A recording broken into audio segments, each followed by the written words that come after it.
Hey, welcome to the channel, and today I'd like to continue the discussion on AN fittings. This will probably be the last episode of this because I've covered all the important parts. But what is the difference between AN, NPT, and O-ring? If you've looked at any of your AN fittings, this is your typical AN flare. The threads on a number, whatever, 6, 8, 10, 12, 3, 4, AN flare is the same pitch and thread as on the O-ring fitting. The difference being the flares, depending on this cone, seating against the ferrule that's going over it to seal it, whereas this side's depending on this O-ring here being squished as you tighten it into the fuel log, regulator, fuel pump, whatever you're screwing it into, to seal it. Now, the reason to use these O-ring fittings on some of your higher end regulators and fuel pumps is because this machined orifice in the back here, as you can see, it tapers in. That helps with your fuel flow because there's not a flat edge right there. It can actually roll in. And that was probably a little more detail than I needed to get into at this point in this conversation, but O-ring is now covered. That's what it's there for. The third option is NPT. NPT is just your standard national pipe thread, plumber's pipe, water pump pipe, whatever you want to call it, thread. And it's got a little bit of a chamfer to it, but it doesn't have that nice smooth flow in. It also has a taper to it. It gets wider as you come up the threads. It's also a different thread pitch and count. This style depends on its engagement with the female side that it's screwed into to seal it. In some cases, you'll see people put pipe sealant, thread sealant, tape wrap on them, that sort of thing. You want to try to avoid that if you can, but sometimes you have to. But those are your three types of threads and basically why we have them. This is just good old-fashioned NPT, screws into most anything, fuel pumps, regulators, adapter blocks, splitters, manifolds, lots of things come with pipe thread. Like your higher end stuff will come with AN threaded O-ring seal. Now let's talk about gauge adapters.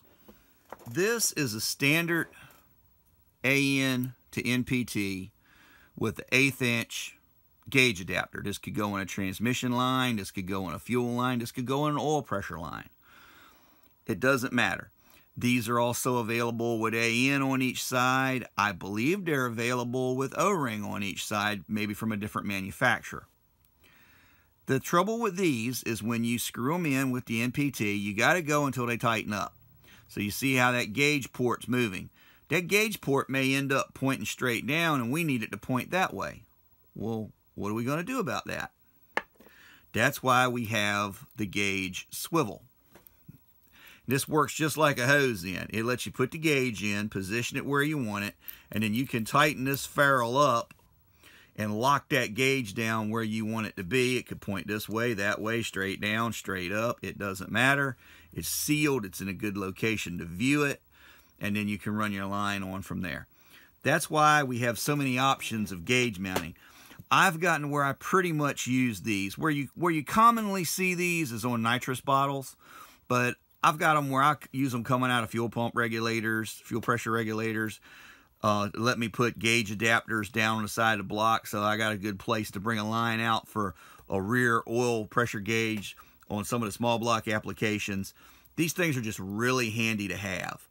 I have yet to see where they're any more leak prone than anything else because you're not dependent on any seals. It's just all ferrule and wedge in here, and as you tighten it up,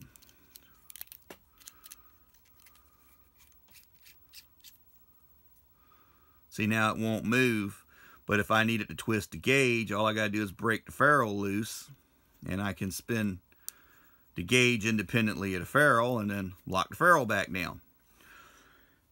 That's where they come in at. They let you position this angle. And then if you need it to, you could put a 45 adapter or whatever if you need it to point straight out and then come out and come up. It's just a matter of how you plumb things. So, very versatile little piece to have. The most important things you can do when you're messing with these AN fittings is understand the terminology.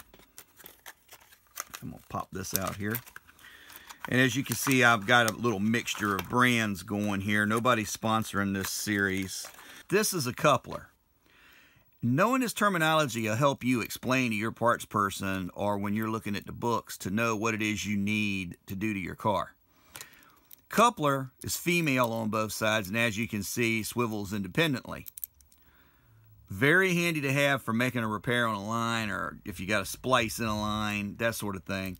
And it's still just a regular ferrule down in there, regular AN, you're good to go. This is a flare union. Has the male side on both sides. Now, yes, this is a number 6, and this is a number 10, number 8. This is a number 6. You can also use this to splice a line. You can use this to extend a line. If you make a modification, you got a pretty well new car, your fuel lines are in great shape, and you make some modification and you need to add an extra foot of hose, you can screw one of these into the end of your number 6 feed line going to your carburetor or your fuel injection, and then make another jumper hose to go from here to wherever your throttle body or your fuel bowl move to, or your regulator, or whatever the case may be. Very handy little part to have. Flare union. Coupler. Another interesting little tidbit that you can do with these is a reducer union. This is a reducer union. This goes from number 8 down to number 6.